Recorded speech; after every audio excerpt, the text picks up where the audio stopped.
There are probably two reasons why you clicked on this video. Either A, you're probably thinking, a RimWorld review in 2023? That came out a while back ago. Or B, you're wondering why I'm calling RimWorld probably the greatest indie game of all time. And well, there are two reasons for that.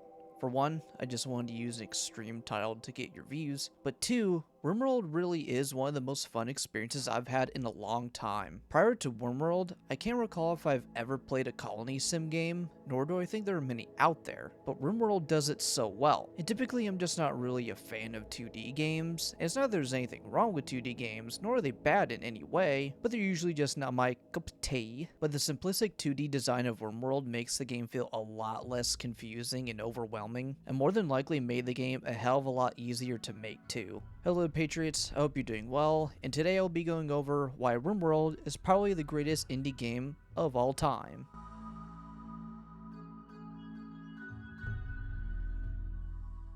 For the more than likely small number of people watching who have no idea what RimWorld is, as I said in the intro, RimWorld is a 2D colony sim where you create a colony, and these little beings that you control are called pawns. Before you start a colony, you have several options. A few of them here are mods that I installed, and I think one or two of these might be DLC as well, but the base game is the standard 3-person colony, and you can also choose the option of starting as a tribe, but I don't really recommend it for beginners. Then you get to choose what storyteller you're going to use, what difficulty you want to pick, and if you want to pick reload anytime or commitment mode. I think the storyteller really depends on how you want your story to be played out, and for the difficulty, I only really recommend you choose the first to third choice. Anything else and you'll be going Giga Chad mode. I also don't recommend commitment mode for your first time either. This game is a lot more difficult than it looks. Your first 20 hours will more than likely be a failure, but when you choose what colony you want to make, you generate your world through a seed, like it's Minecraft.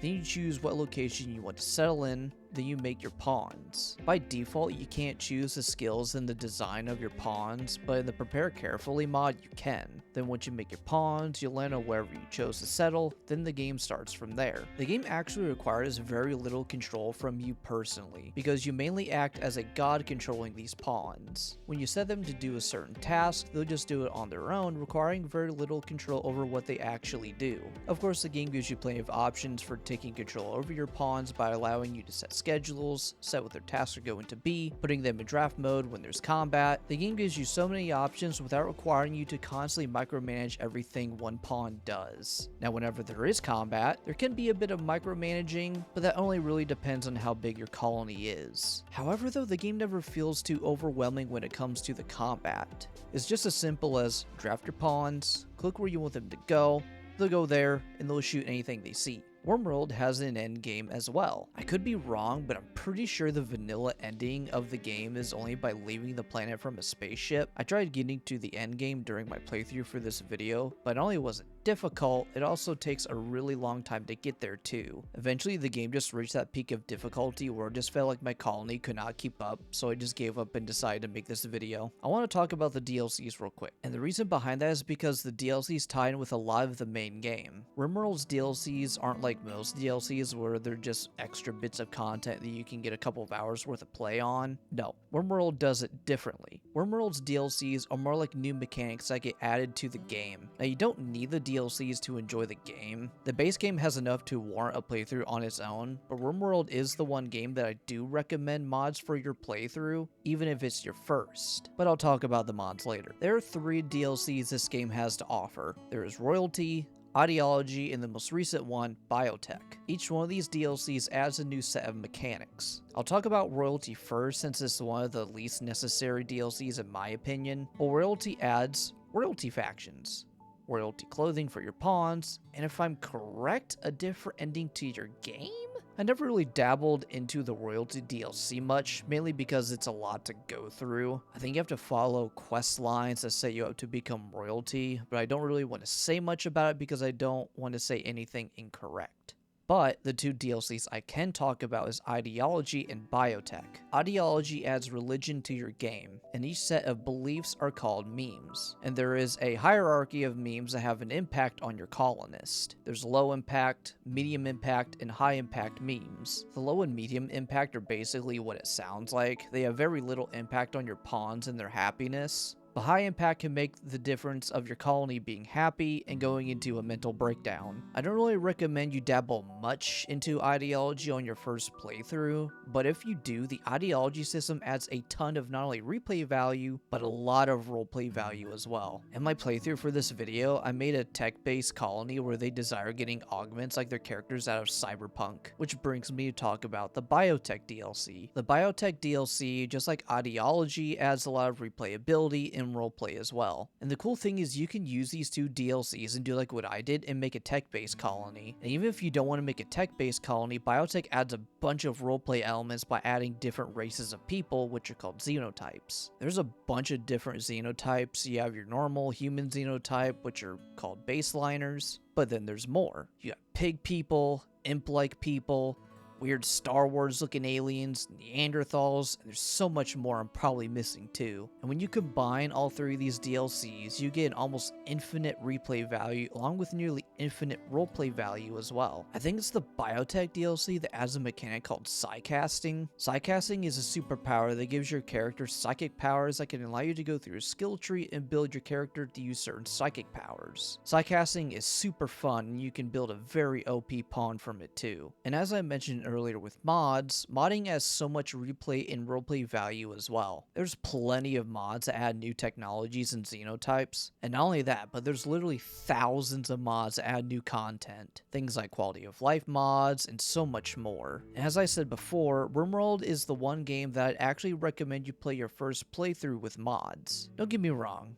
base RimWorld is awesome. You'll get plenty of playtime in base RimWorld, but there's still lots of quality of life and content mods that add stuff that just feels like it's missing from the main game, and adds entirely new content as well. Like in my playthrough, I use a mod that's a platform mod called Core, and what Core does is it allows for whole kinds of different biomes that are added to your game. Like the two I used was prehistoric and caves. It basically turns your RimWorld experience into like a dinosaur colony sim, which is pretty freaking cool. There's also Star Wars mods that turn your game into a medieval RPG, and if you don't like the base combat like me, there's a mod called Combat Extended that adds ammunition your colonists have to use for your firearms, and melee is much more brutal with Combat Extended. If your colonist doesn't have a good melee skill, you either get fucked up and will most likely either die, get captured, or lose some limb, or get a forever lasting injury. Combat Extended also makes it to where your colonists won't miss like all the time. It makes combat more realistic to where instead of just missing an annoying amount of times, if your colonist just has a low shooting skill, you'll just get bested in the combat initiation. And probably my most favorite quality of life mod is the trash cans mod. Yes, I am not joking. It is so annoying when dirt accumulates and your colonists just don't have the time to clean, so you just have to stare at your dirty floor as your colonists get sick with food poisoning from a dirty cooking area. And as I said earlier, there's many more mods out there that add more quality of life stuff, mods that add their own gameplay mechanics and their own endings, and there's a co-op mod where you get to play with your friends. I don't know how many people supports, but if you're wanting to build a colony with your buddy, you can play with the multiplayer mod. And might I add, all these mods blend so well with one another. I have probably nearly, if not hundreds of mods installed, and none of them conflict with one another. RimWorld is so well coded that the mods made for this game almost feel like they belong in the game itself. And with or without mods, RimWorld is almost bug-free too. I mean hell, I've yet to see a mod that's a bug fix patch. It's not like every Bethesda game has one. Now I want to talk about the gameplay loop real quick. The gameplay loop is the most important part of this game, obviously, but the gameplay loop is very simple, but as I was talking about before with the DLCs and the mods, this game has a lot to it. Because while yes, most of your time will be spent in fast forward mode watching your pawns move around on your screen, but a lot of planning goes into your colony. Not just from making your pawns, making the religion and choosing where to settle, but once you get there, you really have to start off running. You have to hurry up and build your shelter so your colonists don't get mad about sleeping in the elements. But you also have to start growing your crops or hunt animals or else you will quickly starve to death. And once your packaged meals are gone, they're going to be gone for quite a long time. Then you'll have to get your pawns armed with better weapons quickly and get defenses up before enemy raids begin to ramp up, and then having to research better projects to get better technology for your colony to progress. It's these simple factors that build up and constantly cycle that keeps your colony going and strive for constant improvements. colonists. It's important to not only make sure the colonists you start with are to be taken care of, but for survivability to also recruit more colonists along the way. And it's this balance of making sure your colony doesn't expand to be too big and carry more responsibilities than what they can actually handle, like how my colony ended up,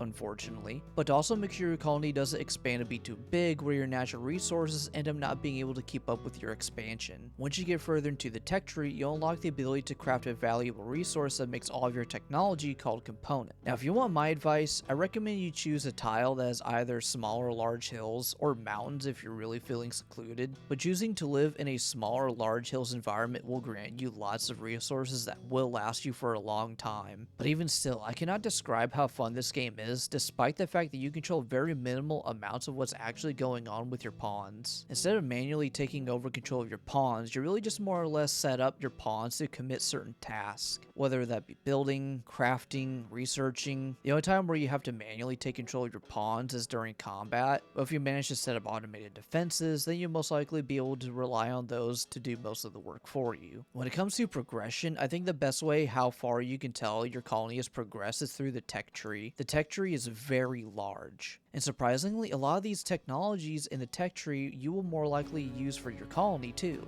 When you download certain mods, they will also add their own tech tree for you to research as well, allowing for constant goals for you to set your colony to research. And for those of you who have also played a lot of RimWorld, you'd understand the mentality of not wanting to quit until you've researched that one more technology, but the tech is very vast. Of course, there is some filler, but usually my meta for every colony I make is to just beeline for the geothermal. I do recommend you have at least one colonist very good at research, because if you don't, research can take a very long time for the bigger technologies. But once you get those bigger and better technologies, it's very rewarding. With going through all that research to get to geothermal, geothermal is not only a very powerful and resource cost effective source of power, but it's constant and almost maintenance free unless you get hit with a solar flare. Also, I don't know if I'm the only one, but my colony mainly survives off crop grown foods. Growing crops, in my opinion, is the best source of food in terms of abundance and consistency. The things with animals, there's only so many on your map, and they don't give nearly the amount of food as opposed to making a big rice and or potato corn farm. And maintaining animals is such an upkeep, especially if you raise animals that lay eggs. In my playthrough, I legit had like hundreds of chickens because my colonists could just not keep up with killing the chickens, taking the bodies back and butchering it, so don't make the mistake I made and raise over 100 chickens. Sometimes for me, music can make or break a game. A game that has good gameplay, have a decent story, but if it doesn't have good music, it doesn't really feel complete. But if a game is bad but has good music, at least you have some good music to listen to. I'm pretty sure a lot of the music I've listened to playing this game are modded songs, but even the bass music is really nice and has its own vibe. The music is so relaxing and really fits the mood of the game.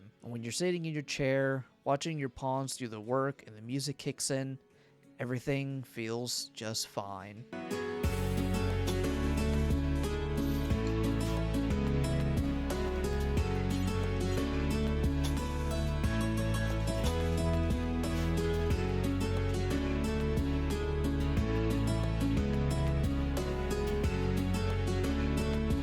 One thing I cannot commend the RimWorld devs for the most is their amazing UI. I don't know about you, but I personally can get overwhelmed very easily when games overcomplicate and add too much stuff on the HUD. Nothing turns me off more than having to read through how a game's mechanics works when they add all these texts and images and going through how to play the game. Basically, RimWorld tosses all that out the window, because RimWorld somehow has this perfect balance of showing you so much information while throwing up so little on screen. How do they do it? This whole bar down here is everything you need to operate your colony and to look at any bit of information you'll need. And these bars here are about the only ones you'll be using the most. RimWorld does this technique of combining text and icons to relay the information to you what menu opens what. The icons then open up to show you options that relay to you what they are with text. The construction icon perfectly displays what the subset of the HUD is for, and when you click on it, it gives you all the construction options through text. Now these two icons right here don't really explain much, but when you hover over it, it does at least tell you what they do. When you click on these, you immediately know what this does and how to use them. The cow head is pretty obvious that it relates to the animals you're raising. The guest tab there is modded, but what that does is just allow you to set areas where your guests can go in your colony, and allows you to make guest beds where you can roleplay having a hotel or something. And you get to make money from it too, which is cool. The tree icon shows you all the animals that are in your location, which is very handy if you're trying to hunt or check and see where predators are on the map. The exclamation mark, also obvious that this is where your quests are, and the globe icon, which shows you the whole map. And the light bulb here shows all your ideology stuff,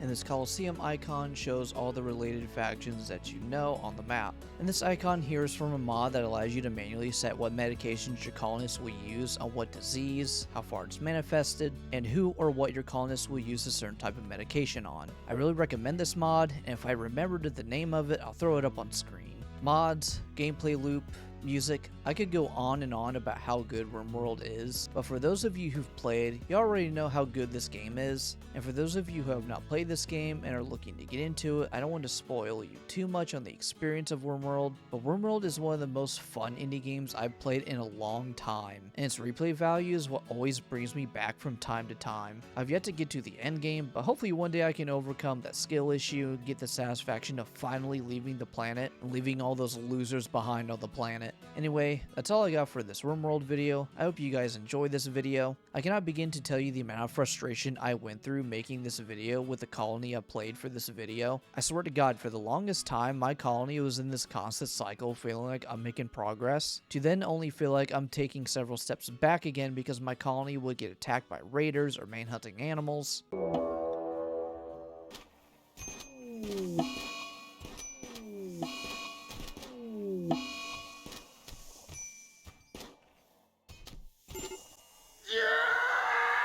Then I'd have to load back and start over again, or my colonists would feel like they just weren't harvesting enough food and they'd be hungry and get angry. It was annoying as hell, but it was still fun anyway. I enjoyed recording and doing all this stuff to make this video, so I hope you guys enjoy this video as well. Let me know if you'd like to see more videos like this as well. I've got a couple of indie games I've been thinking about looking at, so if this ends up popping off somehow or if anything happens, I'll gladly make another one of these. Anyway, that's all for now. Hope you enjoyed, and I'll see you when the next video drops.